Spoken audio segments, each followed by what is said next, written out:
सत्य का बोध। इसका मतलब जानने के लिए मैं आया हूं सारनाथ। यहां मैं दुनिया में सबसे सम्मानित बौद्ध लामाओं में से एक से मिलूंगा, परम पावन ग्याओवांग करमापा। तिब्बती बौद्धों का मानना है कि करमापा 900 साल पहले रहे एक महान शिक्षक के 17वें अवतार हैं। 1992 में एक होली कमीशन नए करमापा की खोज में निकला था और उसे ओगेन ट्रिनली डोरजे मिले, जो उस वक्त ईस्टर्न तिब्बत में एक खानाबदोश फैमिली के 7 साल के बेटे थे। 30 साल की उम्र के लिहाज से इनसे उम्मीदें कुछ ज्यादा ही हैं। करमापा को शिक्षा देनी होगी कि ज्ञान कैसे पाया जाए, जबकि अभी वो खुद ही ज्ञान की खोज में हैं। ये वो जगह है जहां भगवान बुद्ध ने पहली बार उपदेश दिया था। करमापा ने बताया कि सच जानने का रास्ता है मेडिटेशन यानी ध्यान। कयामत अगर ईश्वर की इच्छा का जाहिर होना है तो ध्यान का मकसद है मेरी इच्छा का जाहिर होना। वैसे तो कई तरीके हैं मेडिटेट करने के, पर एक आसान तरीका है अपनी सांस पर ध्यान लगाना, उस पर फोकस करना। चलिए शुरू करते हैं। आइए।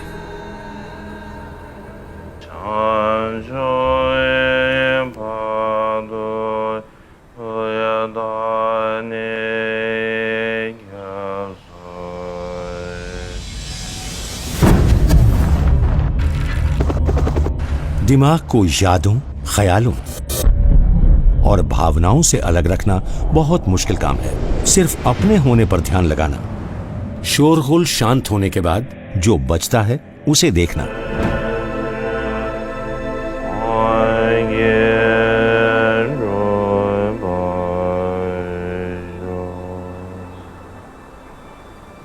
कैसा लगा?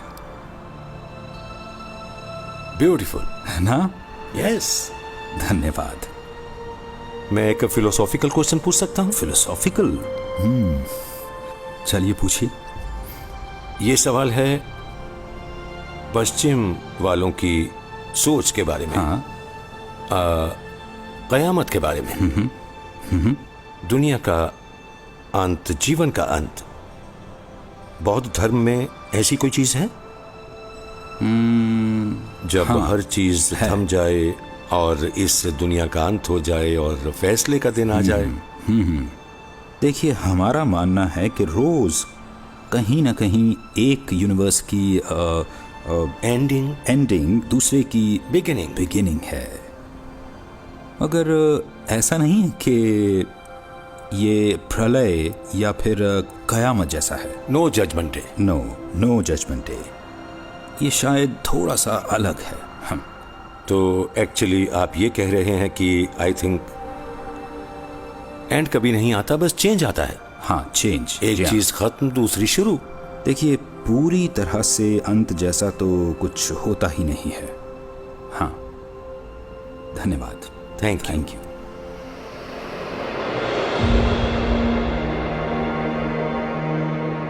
जब आप परम पावन करमापा जैसे इंसान से मिलते हैं तो मेरे ख्याल से जो चीज एकदम अलग से दिखती है वो है उनकी नम्रता। करमापा ऐसा महसूस ही नहीं होने देते कि वो खुद को आपसे महान, आपसे ऊंचा मानते हैं, कि आपसे किसी भी तरह से बेहतर हैं।